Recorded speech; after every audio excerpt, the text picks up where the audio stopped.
Hello sa lahat sa atin na hindi nakanood ng BTS concert live! Mag-unbox na lang tayo. Samahan niyo ko!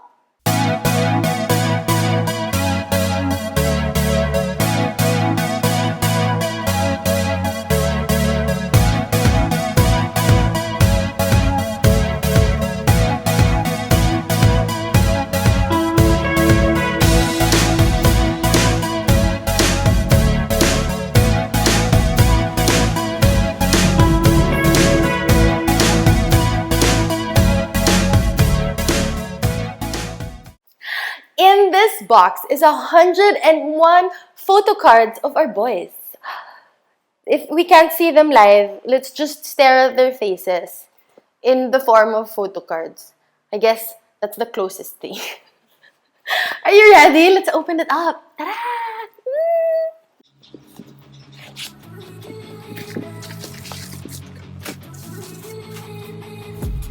I've been dreaming on in my head like I've seen it. A life worth living is a life with meaning. I'll do what I love till my heart. Nabuksan ko na siya!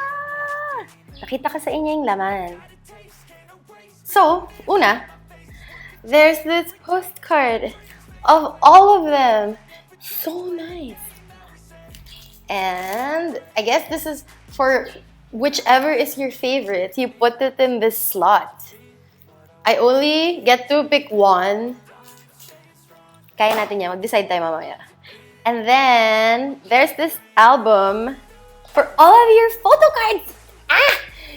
101! Inside are the sleeves. So, hindi ka na bibili ng album mo. You have it na. And then, in each page, there is 4 pockets for all of this. But of course, we'll have to put it in sleeves first. But, yun, lalagay na siya dito. Let's open the cards na so that we can see. Okay, here it is. Are you ready? Let's open it. Game na! Kung napanood niyo yung last ko na unboxing video, napanood niyo ba yun? It's the one where I got the season's greetings. Sobrang fun. So, naisip ko, gagawa ulit ako ng unboxing video of like Kpop merch.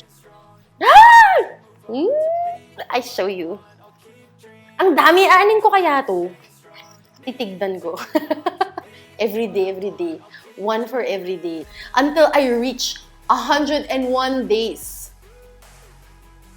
So, itong si DICON, di ba parang they make magazines and all the other like special features of Kpop. Now, they released this. So, nakita ko siya. Pinost ng friend ko. O sinend niya sa akin. That same friend that asked me to buy the season's greetings things. Because I trust her na she makes good decisions in life. Therefore, I follow what she says. Here it is. I show you. So, this is 101 photo cards. This is a lot of photo cards. I only have like a few. And mostly because my friend bought it for me or yung in-unbox ko the last time. That was the first one. So this is like the second Kpop purchase that I have gotten.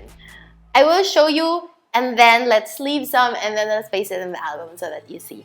Okay? You ready? So fun. It's time to show you.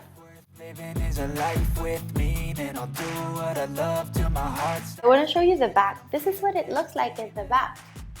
There's like Korean text and then the name of the members. Sana nakakabasa ko ng Korean?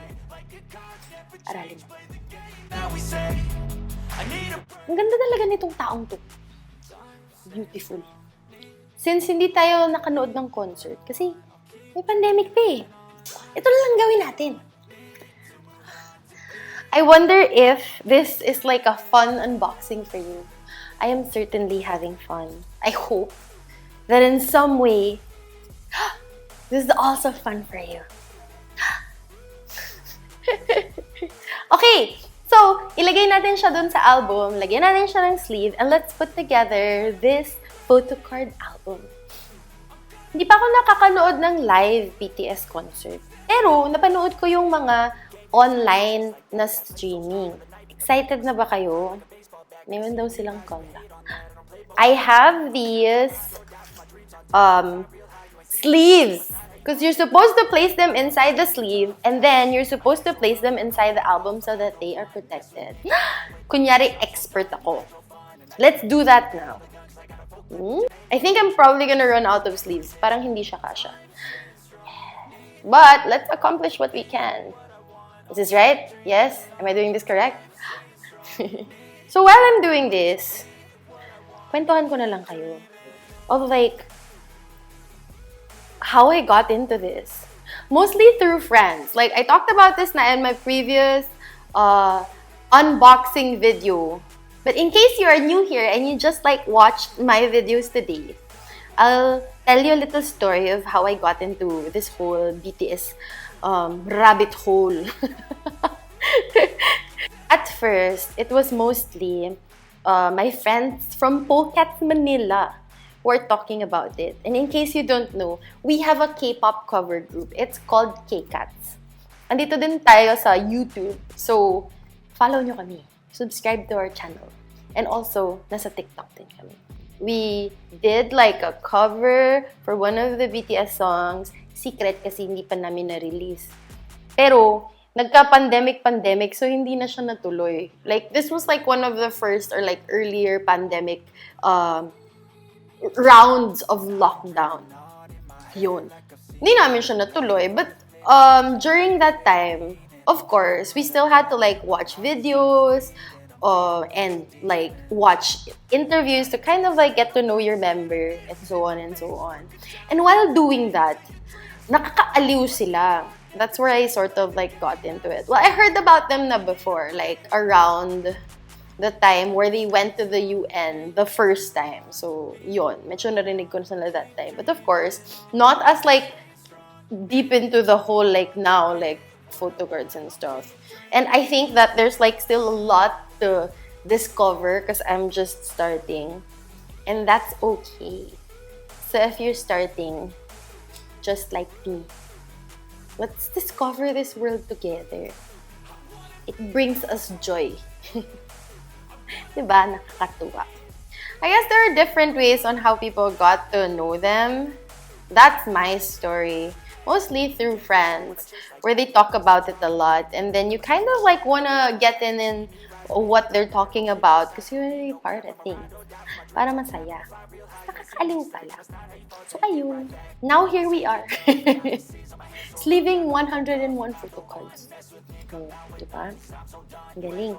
Sana one day, all of us get to watch a concert together. So fun. Kulang pala. Ang dami pala ng 101. Parang Dalmatian. Well, I'll get to share as much as I can with you in this short video where I just wanted to make chika while we sleeve photocards. Other things that are going on with my life right now. We're gonna start Stellar soon.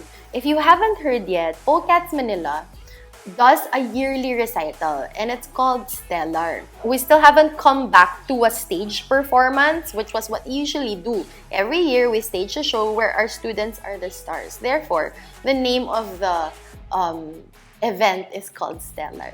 This year, it's gonna be online. But the good thing about it, which I'm excited about, is it's the first time that we will be shooting in the studio. So the numbers will be shot in the studio. Even if it's still online, we get to dress the studio up. It's gonna be super, super fun. We finished, well, some parts. We've finished some parts of the Polecats number we shot yesterday. And I'm super excited with how it's gonna turn out because we've never done a show like this. Last year, we shot in the studio, but it wasn't like with other people. It was still one by one kasi nga it was bawal, di ba? Parang room limits, etc., etc. But this year, we got to perform together in sync, which is something that we haven't done in like 2 years na. Tagal na. Yun. So it's the first time. V. Mukha pa silang baby. Baby. It was kind of exciting to perform with the Polecats members again. And I hope that it's something that we get to do for a very, very long time. Kasi it's a fun part of like Polecats Manila eh. Parang during the pandemic, there are so many facets about the group. We get to perform, We also do a lot of like classes and gigs, and we do teacher trainings, but like all of those other things disappeared there. The only thing that was left was the teaching component, which is fun. But like there are so many parts of us that we didn't get to showcase because of the pandemic. And this year, we will get to do that again. I have finished all the sleeves that I have. And I still have a lot of photo cards left over. But let us slot the ones that we are ready to slot in the album while I still make chika with you. Another thing that I love about them is like, I enjoy watching groups interact. Yung parang seeing how they treat each other, seeing how they work together, and like watching all of those things. It kind of reminds me of how we are as a group. I'm not saying that we're the same thing, but like, it's nice to be the third person in that whole picture. Kasi if you're part of the group, syempre you're sanay na you really remembers, you interact a lot. Tapos parang being a third person, watching this whole dynamic happen, and you're like seeing it from an outside perspective. It's interesting to see what works, or like what you can do to make the group work better, and what roles each member plays. So parang that's my takeaway from it. Apart from like the fun, watching all the dances, watching all the performances, and like getting all these photo cards and merch and stuff. That's like my other takeaway from it. Parang it's fun to watch there. Thank you so much for watching this video. I hope that you had fun unboxing all of these photo cards with me. I hope to see you in the next one. Goodbye!